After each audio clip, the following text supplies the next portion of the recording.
आजे आजे, शाबाश शाबाश। पानी पीने आप गए थे, सारे पानी पीने गए थे, भाग कर आए, भाग के जल्दी जल्दी। 13 एंटर, 16 जल्दी आए, शाबाश। 17 हो गए। जैसे नहीं होता टीचर बंद करने लगता है, भागो भागो, बिल्कुल भागो आप। Very good. 21 आ गए हैं।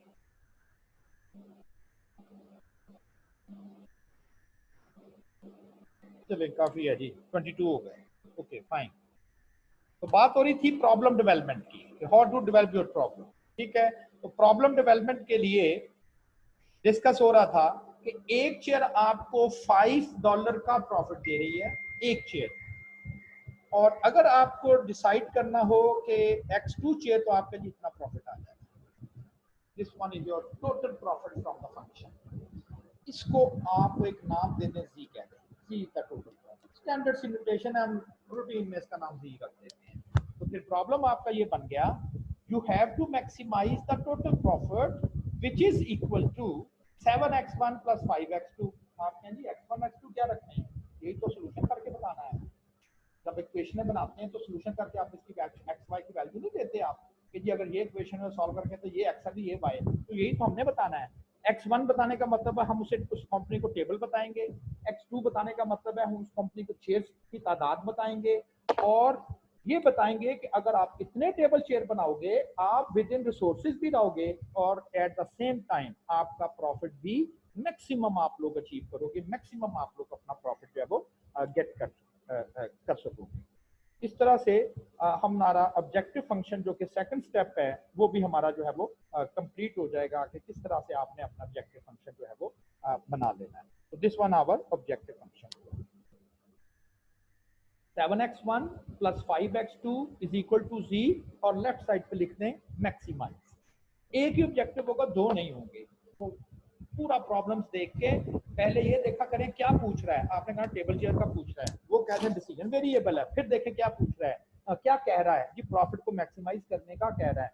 यस, तो ये आपके पास जो है वो आपके डिसीजन वेरिएबल जो है, ऑब्जेक्टिव फंक्शन जो है वो बन जाएगा। अब जरा लिमिटेशन में आते कि क्या आपके ऊपर रिस्ट्रिक्शन है, तो बिल्कुल आपके ऊपर रिस्ट्रिक्शन दी हुई है कि जो भी आपने टेबल शेयर बनाना है, जो भी टेबल शेयर बनाना है उसके लिए। अच्छा, एक बार एक काम और करेंगे आप, कि जब भी आपको ये डेटा मिले तो आप कोशिश किया करेंगे कि इस डेटा सेट को आप एक ना सबसे पहले एक टेबल की फॉर्म में लिख लिया करें। डेटा सेट टेबल की फॉर्म में उस डेटा सेट को लिखने का बड़ा फायदा ये है कि आप जल्दी से सारी की सारी कैलकुलेशन जो है वो उसी एक ही टेबल से जो है वो आप कर पाएंगे। तो क्या करें, एक छोटा सा टेबल बना लें, और उस टेबल में जो टॉप साइड है, बल्कि सबसे पहले अपने प्रॉब्लम को ना देखा करें। आप कहें जी कि मैंने सारा प्रॉब्लम पढ़ा है, उसमें पूछा हुआ है how many table and chair, तो आपको पता चल गया कि ये आपके दो डिसीजन वेरिएबल हैं, वो कॉलम साइड पे टेबल होता है, रो कॉलम होता है, एक्सेल शीट होती है, कॉलम होती है, और हमें पता है जी इसको हम x1 कह रहे हैं और इसे x2 कह रहे हैं। ये काम आपने पहले कर लेना है, और फिर साथ ही ये देखना है कि ये एक टेबल है, जाहिर है कि अगर प्रॉफिट की वो बात कर रहा है और मुझे पता चल गया वो प्रॉफिट की बात कर रहा है, तो इसके एक यूनिट का क्या प्रॉफिट है वो भी दिख लें एंड पे, $7 या रुपी या तो रुपी, और ये 5। तो आप समझ लें कि अभी मैंने सारा कुछ इधर से बना देना, इसी एक टेबल से। ये आप मैं आपको प्रॉपर वे बता रहा हूँ। पूरा प्रॉब्लम पहले पढ़ना है, साथ साथ कुछ नहीं लिखना, आपको समझ नहीं आएगी। सबसे पहले ढूंढे, अच्छा ये पढ़ तो लिया, आप देखें तो सही वो पूछ क्या रहा है, टेबल चेयर का। आपने कहना यही हमारे डिसीजन टेबल। इसके बाद उसके नीचे आपने लिख देना है कि जी एक एक का क्या प्रॉफिट आएगा।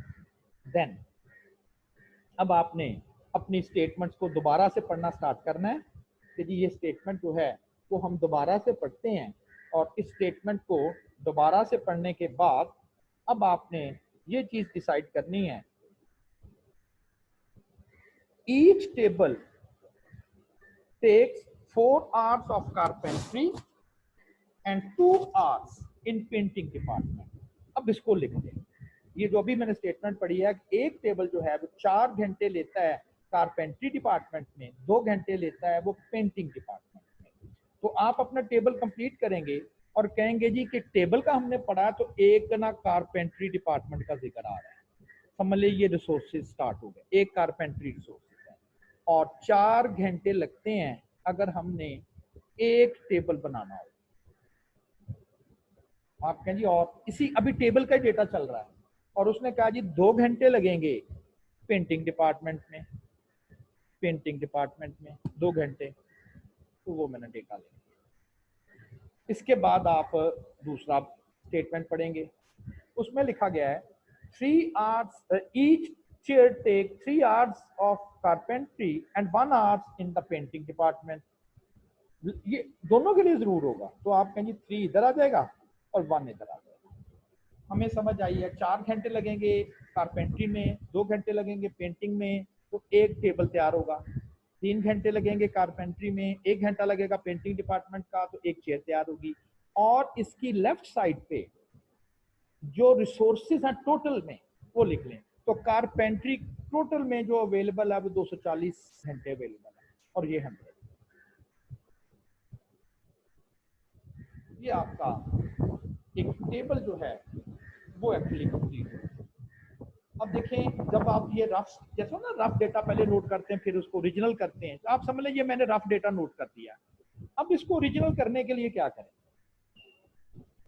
सबसे पहले जो टॉप रो है आप कहेंगे ये तो हमारे objective variable, objective decision variable, sorry objective नहीं डिसीजन वेरिएबल, तो ये तो हमारे पास जो है ये डिसीजन वेरिएबल्स आ जाएंगे।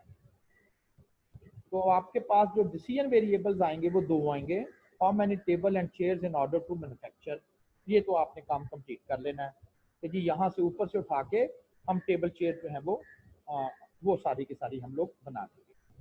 अब ऑब्जेक्टिव बनाना है तो यहाँ से बन जाएगा लास्ट से 7 और इसको जरा दे दें ऊपर वाले से प्लस 5 मल्टीप्लाई कर दें ऊपर वाले से, यानी कि ये इसके साथ और ये इसके साथ, आपका ऑब्जेक्टिव भी तैयार हो जाएगा। अब जरा कंस्ट्रेंट पर आए, कंस्ट्रेंट्स बनाना कंसर्न है। एक टेबल को 4 घंटे लगते हैं, एक टेबल को 4 घंटे लगते हैं कारपेंट्री के। हमने तो वहां पर एक टेबल तो बनाना नहीं है, हमने तो वहां पर X1 टेबल बनाना है, तो आप कहेंगे फिर इतने घंटे लगेंगे कारपेंट्री डिपार्टमेंट। इतना टाइम आपको X टेबल बनाने के लिए कारपेंट्री डिपार्टमेंट का जरूर चाहिए, और भी कहीं कारपेंट्री टाइम चाहिए, आप कहेंगे चेयर बनाने के लिए भी चाहिए। ओके, एक चेयर 3 घंटे में तैयार होती है, इतनी चेयर बनाने के लिए इतना टाइम आपको कारपेंट्री चाहिए, तो इतना इतना टाइम आपको कारपेंट्री डिपार्टमेंट में रिक्वायर्ड है। आप कहेंगे ये टोटल टाइम इतना चाहिए, इतना चाहिए। अब हमारे पास टोटल टाइम 240 है, हम इससे ज्यादा तो नहीं ना यूज कर सकते, इससे ज्यादा नहीं हो सकता। आप कहेंगे कि टोटल टाइम चूंकि 240 है, या तो आप इतना ही यूज कर लें या इससे कम में भी अगर आपका काम चलता है तो कर लें, तो कम से कम आप 240 आवर से ज्यादा कतन किसी सूरत में यूज नहीं कर सकते। तो फिर जब हम लिखेंगे इसको, हम लिखेंगे कि ये जो टोटल टाइम है वो लेस देन और इक्वल टू 240, 240 आवर्स से ज्यादा का टाइम आप यूज ही नहीं कर सकते। मैं दोबारा से लिख रहा हूं, आप लिखेंगे 4x1 plus 3x2 less than और इक्वल टू 240। इसका मतलब इक्वल टू 240 घंटे हो सकता है या उससे भी कम आप टाइम जो है वो यूज करेंगे। ये आपका पहला कंस्ट्रेंट बन जाएगा। और इसी तरह से दूसरा कंस्ट्रेंट भी, वो कैसे? तो दूसरा कंस्ट्रेंट बनाना, और 2 एक चेयर के लिए, पेंटिंग डिपार्टमेंट में 1 आवर एक के लिए, और ऑल टुगेदर जो है 100 घंटे आपके पास अवेलेबल, 100 आवर्स जो है वो आपके पास ऑल टुगेदर जो है वो अवेलेबल है। तो आप फिर लिखेंगे जो टाइम है, जो आवर्स हैं, जो टाइम्स है आपके पास अवेलेबल, उसके मुताबिक आप लिखेंगे 2x1 plus 1x2 should be less then और इक्वल टू 100 आवर्स। पहला क्या था? 4x1 plus 3x2 less than और इक्वल टू 240, लेस देन और इक्वल टू 240। इसके अलावा वो टेबल पूरा हो गया।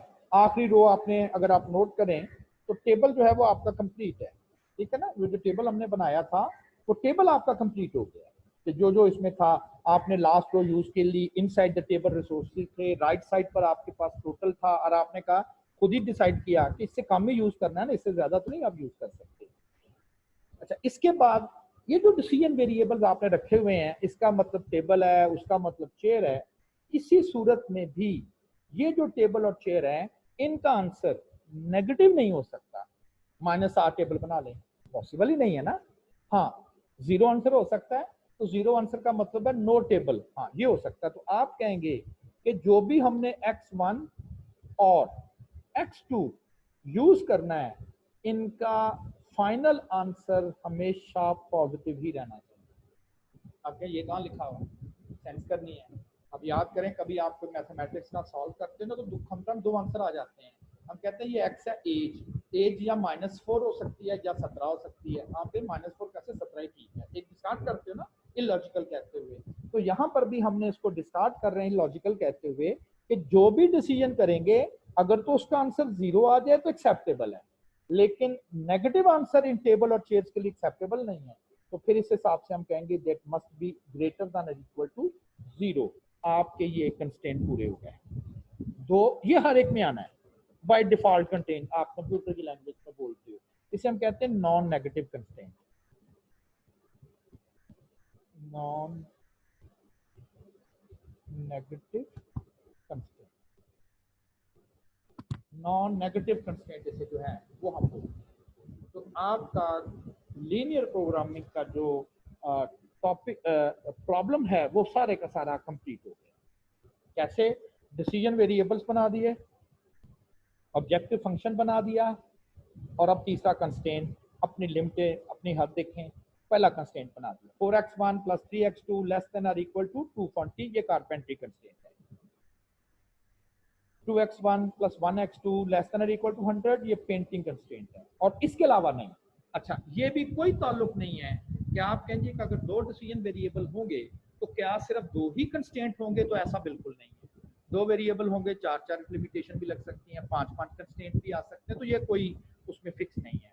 और एक अलबत्ता बाय डिफॉल्ट सबने लिखना है, and that one is the non negative constraint. कहता फिर ही कोई मीनिंगफुल सोल्यूशन आएगा, वरना आपने कह देना जी इतने टेबल दे दें, इतने चेयर दे दें, और तो वो तो फिर सोल्यूशन जो है वो आपका मीनिंगफुल सोल्यूशन जो है वो नहीं कहलाएगा। तो मीनिंगफुल सोल्यूशन लेने के लिए हमें टेबल और चेयर्स का जो आंसर्स है टेक्निकली वो हमें मीनिंगफुल चाहिए, वो मीनिंगफुल आंसर हमें रिक्वायर है।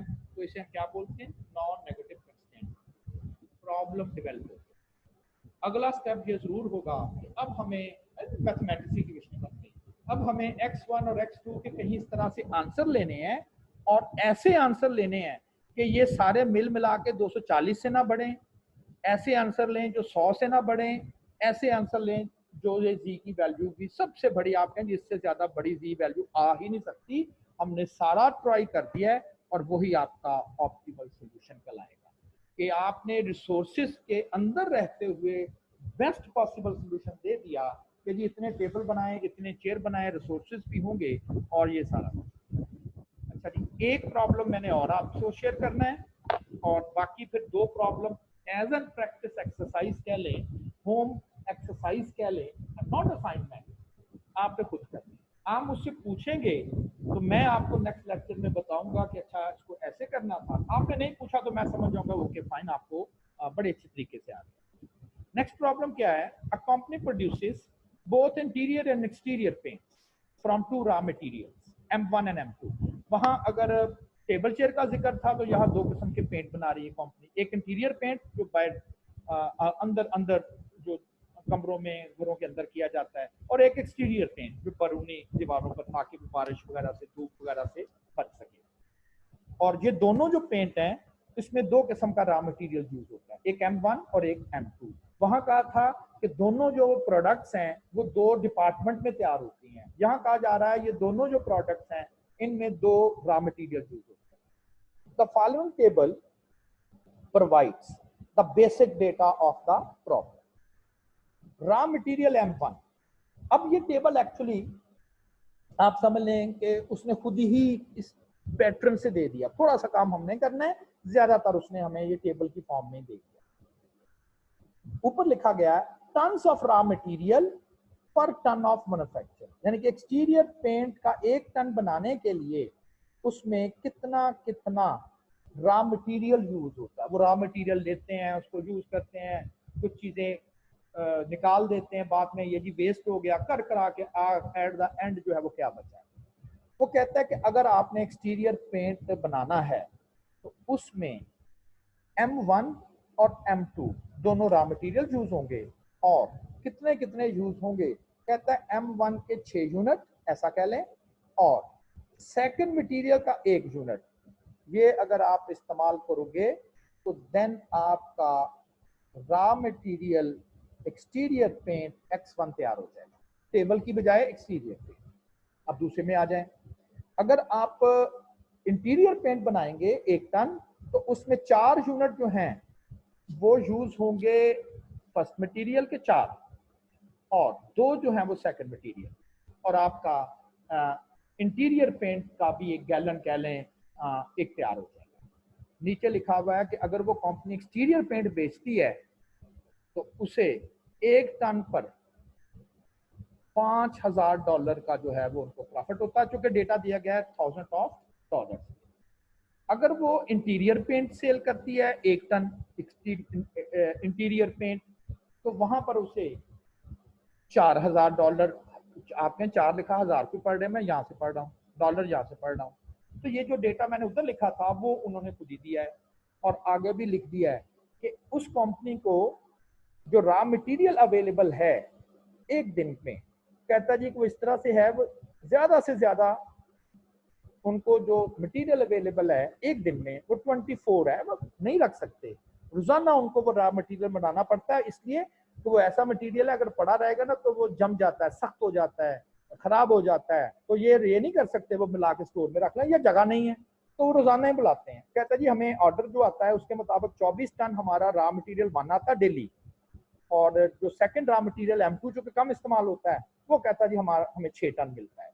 अब ये तो हमारे पास मटेरियल की रिस्ट्रिक्शन हो गई कि जी रॉ मटेरियल आपको जो अवेलेबल है वो अनलिमिटेड अवेलेबल नहीं है। अच्छा, इसके अलावा भी कुछ रिस्ट्रिक्शन और भी क्या है। कहता था daily demand for interior paint, जो कि X2 को कह रहे हैं, exceed that of the exterior paint, जिसे X1 कह रहे हैं, बाय एटलीस्ट 1 टन। कहता है हमें इंटीरियर पेंट की डिमांड ज्यादा आती है, एक्सटीरियर पेंट से ज्यादा लोग डिमांड करते हैं। इंटीरियर तो घरों में लगना ज्यादा लगता है, बाहर की दीवारें कम है, क्या वो भी बता दिया कितना। कहता है कम से कम 1 टन जो है वो इंटीरियर पेंट की डिमांड ज्यादा है, किससे, एक्सटीरियर पेंट। अच्छा, ये भी हमने ख्याल करना है, ये ना हो कि हम कह दें कि उस पेंट को बना लें जो ज्यादा प्रॉफिट दे, और बाद में पता चले कि आपने एक्सटीरियर पेंट तो बेशुमार बना लिया क्योंकि $5000 का प्रॉफिट मिल रहा था, इंटीरियर पेंट कम बनाया है, जबकि मार्केट डिमांड की रिस्ट्रिक्शन थी कि आपको इंटीरियर पेंट ज्यादा बनाना था, एक्सटीरियर पेंट कम बनाना था, क्योंकि मार्केट में डिमांड नहीं थी। इसकी भी ख्याल करना पड़ेगा। ओके, द डेली यूजेस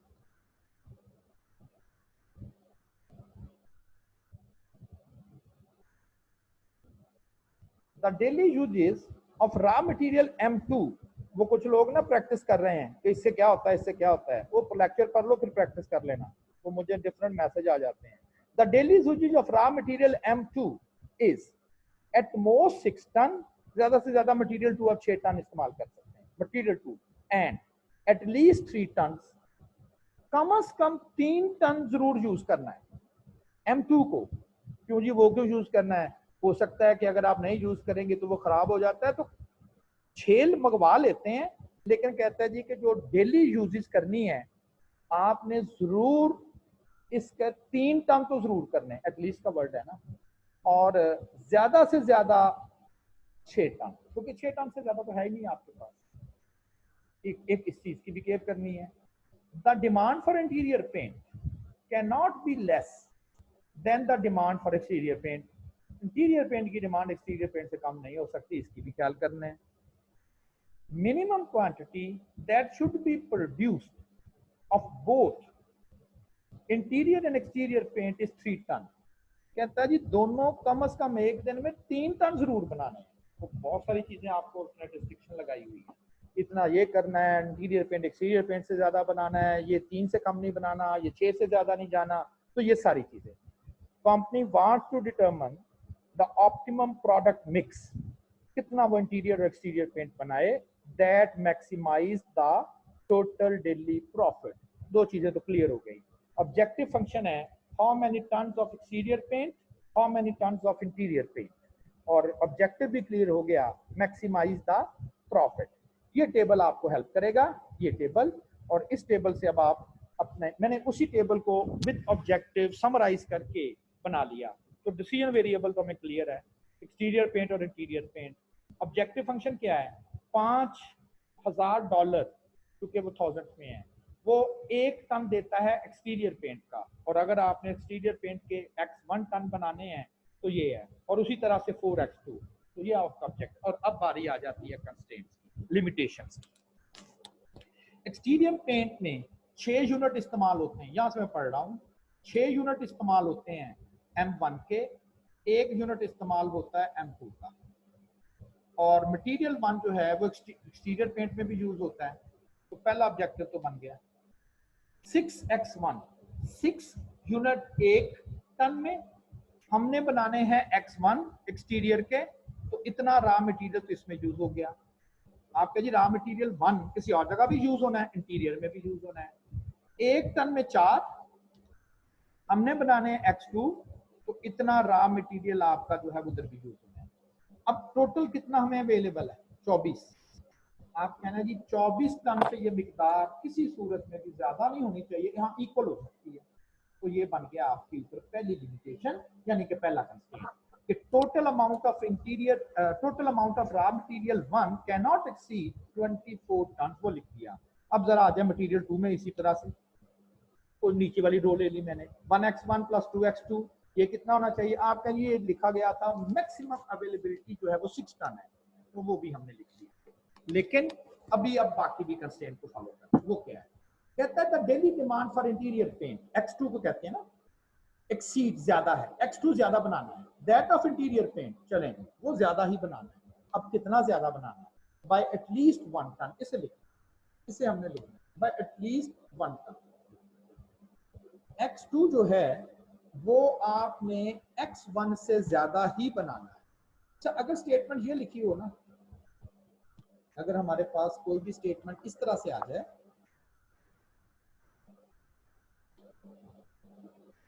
तो इसका मतलब है कौन बड़ा है, x2। इस तरह की बातें मैं स्टैट्स में भी की थी, जब स्टैट्स का सब्जेक्ट आया था, तो देखना हो ना कौन सी क्वांटिटी बड़ी है, दोनों को माइनस करते हैं, आंसर देखिए, आंसर पॉजिटिव है, पॉजिटिव, पहली बड़ी है, पहली क्वांटिटी यानी कि x2 बड़ी है, किससे, x1 से, और ये भी बता सकते हैं कितना, ये भी बता सकते हैं, एक बड़ी है। और अगर मैं ऐसा लिख दूं तो पहली क्वांटिटी बड़ी है किससे, दूसरी से, कितना, 5 ज्यादा। तो इस स्टेटमेंट का ये मतलब होता है कि कौन सी क्वांटिटी किससे कितना ज्यादा है। अब उसने एक्चुअली कहा है, जो प्रॉब्लम स्टेटमेंट है, प्रॉब्लम स्टेटमेंट में है एटलीस्ट 1, कम से कम 1 लिखा हुआ है ना, एटलीस्ट 1 टन वो ज्यादा है। पहली जो है the daily demand for the interior paint exceeds that of the exterior paint by at least 1 नहीं, एटलीस्ट 1, कम अज कम 1 या 1 से भी ज्यादा, ये मतलब है ना। अब इसे लिखना है, इसे बस आप लिख देंगे एटलीस्ट 1 या 1 से भी ज्यादा, ये बन जाएगा। तो इसके मुताबिक x2 ज्यादा है, बड़ा है किससे, x1 से, कितना, कम से कम 1 ज्यादा, कम से कम 1 टन जरूर ज्यादा बनाना है, 2 टन बना ले ज्यादा, उससे ज्यादा, यानी कि अगर उसके 10 बनाए तो उसके 11 जरूर बनाने हैं, 12 बना लें, 13 बना लें, 14 बना लें, कम से कम 1 ज्यादा जरूर बनाना। तो ये पहली जो थी वो भी हमने यहाँ पर जस्टिफाई कर दी। अब जो नेक्स्ट था, the daily uses of material M2 is at most 6 ton and at least 3 tons, at most 6 and at least 3। किसकी किसकी डिमांड, किस प्रॉब्लम की कह रहे हैं, जो आप मटेरियल 2 यूज कर रहे हैं।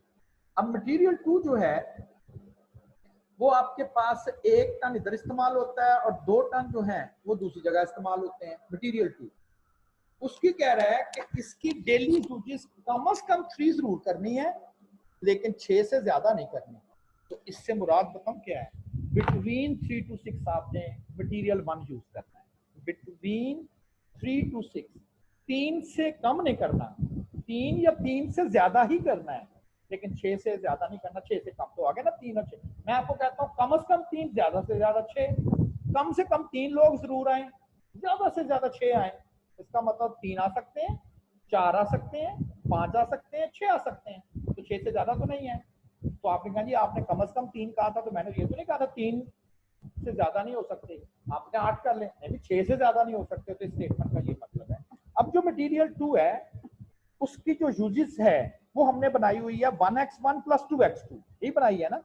तो इसके मुताबिक 1x1 + 2x2 ये है मटेरियल 2 की कंप्लीट यूजेस।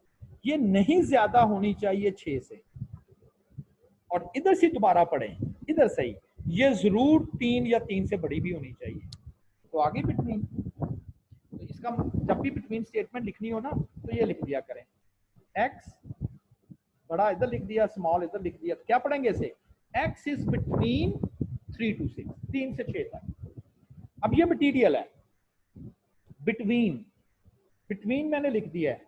अब आपकी ये जो इनइक्वालिटीज हैं ये हो ही नहीं सकता कि एक स्टेटमेंट में 2 सिंबल आए, ये 2 आ रहे हैं, एक स्टेटमेंट में 2 सिंबल आए, ये 2 आ रहे हैं। ये एक्चुअली 2 इनइक्वालिटीज है। एक दफा आपने इसको इधर पढ़ना है ऐसे, तो इसके मुताबिक तो ये बनती है।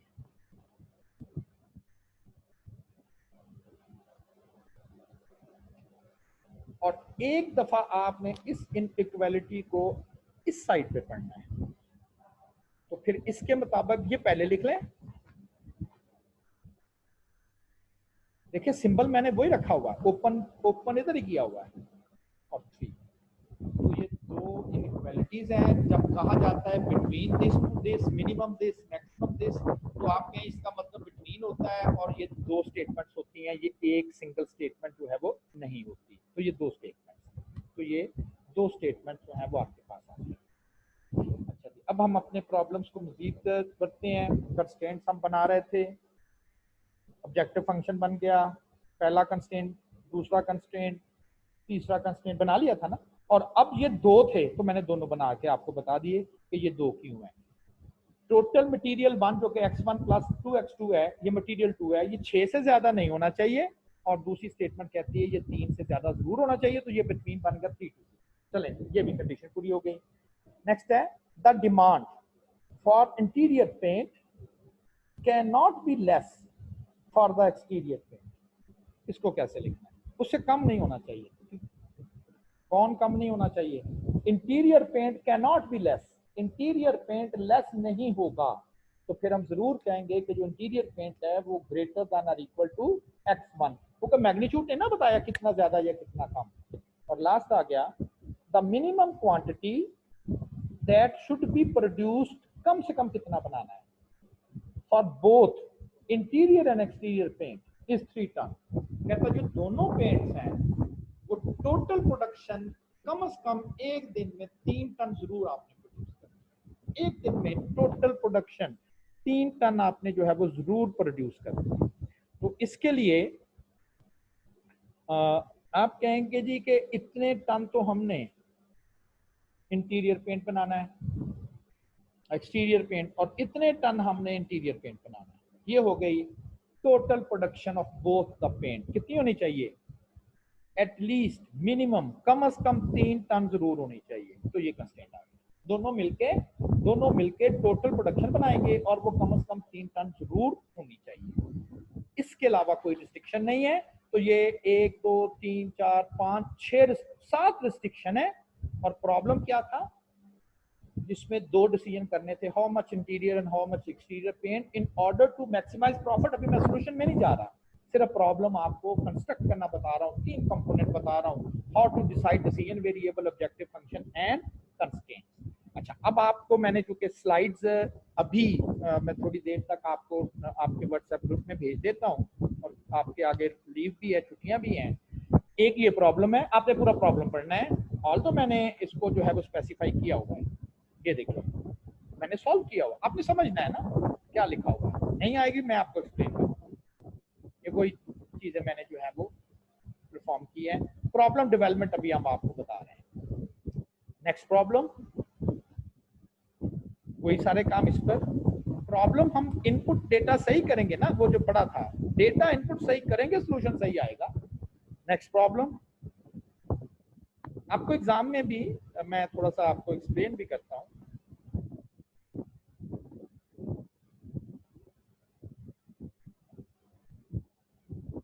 और नेक्स्ट, ठीक है, 4 प्रॉब्लम्स हैं मैंने बनाए हुए हैं, सॉल्व किए हुए हैं, चारों में एक ही काम किया हुआ है, ऑब्जेक्टिव फंक्शन कैसे बनाना है, डिसीजन वेरिएबल कैसे बनाने हैं और बाकी चीजें कैसे करना है, ठीक है ना।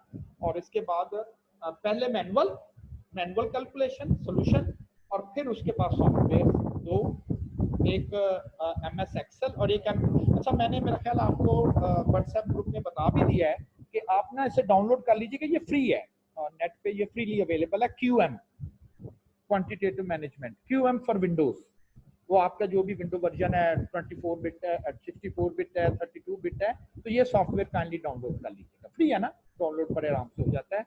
ये मेरा ख्याल 5 वर्जन अवेलेबल है, फिलहाल कोई भी ले ले, 5 ले ले, 5.1, 5.2, तो ये छोटा सी एप्लीकेशन है, मेरा ख्याल एक मिनट में लगता है, ये बड़े आराम से डाउनलोड हो जाता है, फ्री ऑफ कॉस्ट है, नो क्रैक नो समथिंग है, तो ये कम से कम आप डाउनलोड करें, ठीक है जी।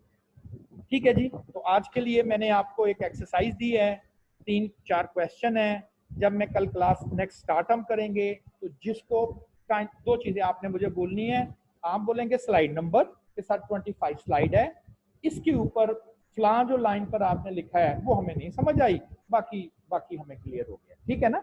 तो इस तरह से आपने, और अगर आप नहीं करेंगे तो मैं समझूंगा कि आपको ये पूरी की पूरी अंडरस्टैंडिंग हो गई है, और फिर हम नेक्स्ट स्टेप पे मूव करेंगे, और नेक्स्ट स्टेप होगा सोल्यूशन। तो जी ये सोल्यूशन भी तो बताया ना आपने, तो अभी क्या जी ये करेंगे, ये करें तो करें भी तो सही ना, वाकई हम सोल्यूशन पढ़ेंगे, फिर टेस्ट का सोल्यूशन करेंगे, और सेंसिटिविटी एनालिसिस जब हमें तसल्ली हो जाएगी कि हाँ जी बिल्कुल सत्य कह रहा है, फिर हम इम्प्लीमेंट करेंगे, फिर हम सेल करेंगे अपना सोल्यूशन, फिर हम अपनी कंपनी को बता देंगे कि भाई ये काम करो, हमने सारा कुछ अपनी तसल्ली कर ली है, ये बिल्कुल ठीक है, अब आप अपनी तसल्ली कर लीजिए। हाँ जी, CR is there, CR is attending the class और नॉट, रेज हैंड। क्या CR क्लास अटेंड कर रहा है इस वक्त? कल भी मैंने पूछा तो कहता जी मैं बिजी हूँ, तो CR साहब को कहें कि इधर ओके कर रहा है क्लास अटेंड। अच्छा जी, CR को मैं अब लेता हूँ, ऑनलाइन लेता हूँ। CR अपना माइक ऑन करो। अस्सलाम वालेकुम सर। आवाज आ रही है? जी सर। CR जी सर आ रही है आपकी आवाज। एक मिनट जी, एक मिनट जी, आपको मेरी आवाज आ रही है? CR आपको मेरी आवाज आ रही है? हाँ जी। अच्छा आपने ना एक तो सर आ मुझे, रही है आपकी आवाज। अच्छा ठीक है, आपने मुझे ना एक कंफर्म करना है अपने स्टूडेंट लिस्ट को, स्टूडेंट लिस्ट को जो है वो आपने कंफर्म करना है कि टोटल कितने आपके पास जो है वो स्टूडेंट्स हैं, ठीक है। और उसके बाद आपको ये पता चल रहा है कि कितने इस वक्त अटेंड कर रहे हैं क्लास कि नहीं? जी सर 29 पार्टिसिपेंट्स आ रहे हैं। 29 पार्टिसिपेंट तो आ रहे हैं, लेकिन पता है वो 29 कौन से हैं? पता चल रहा है आपको कि नहीं? सर जी सर शो हो रहे हैं जी नंबर के। जी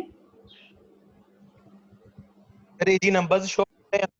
हाँ जी, AG नंबर शो है। आपने क्या करना है, इसकी पिक्चर आपने ले लिया करनी है, और उसके बाद आपने इसकी अटेंडेंस लगाया करनी है। हाल तो मेरे पास ये रिकॉर्ड होगा, लेकिन आपने इसकी पिक्चर लेके और आपने फिर इसकी अटेंडेंस मार्क करके मुझे शीट दिया करनी है। क्लियर आपको?